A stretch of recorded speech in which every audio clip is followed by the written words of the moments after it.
قبل ما نبدأ القراءة، لو حابب تعرف ما القادم وإيه اللي مفتوح ليك، أنا معاك النهاردة علشان أقولك ورق الكوتشينة هيكشف لك إيه. بس قبل ما نبدأ اربط طاقتك معايا، أنا نور هقولك إيه اللي جايلك وإيه اللي ظاهر وإيه الحقايق وإيه الأسرار اللي مخبيها ليك الكون.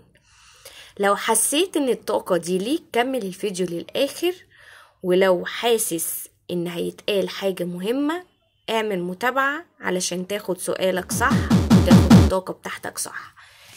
طاقتك هنا مربوطة معايا، بتقول ان انت ساعات بتحس اول ما بتصحى من النوم ان في تقل على قلبك، كأنك حلمت بحاجة بس مش متذكرها، كأنك حسيت بحاجة بس مش عارف تشرحها.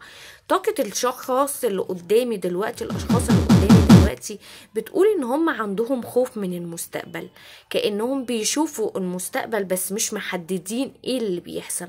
خايفين من مال قادم، مال او شغل او علاقة عاطفية بتنتهي، لكن للأسف اللي انتوا بتحسوا بيه غير اللي بيحصل معاكم في الحقيقة. خوف وقلق على طول. الكون بيجهزك علشان في مفاجأة مهمة جدا جدا جدا جاية ليك.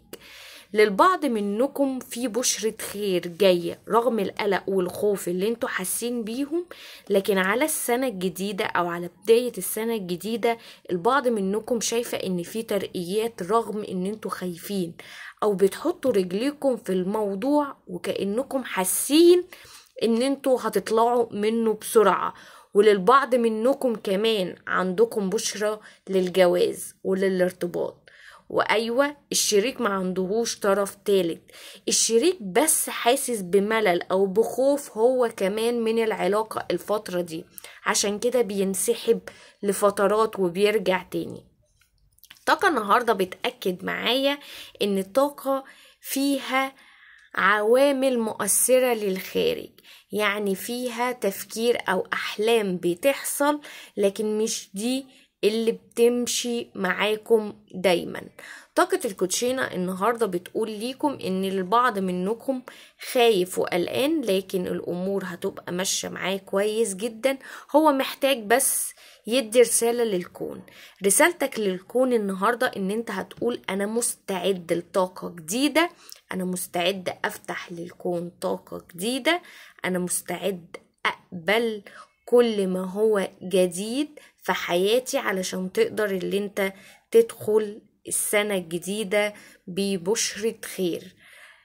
طاقة النهاردة مبشرة جدا جدا ليكم رغم احلامكم او رغم ان الاحساس اللي انتوا بتحسوه، لكن الطاقة مبشرة جدا ليكم ان هي فيها خير وفيها قدوم للاشياء الاحسن.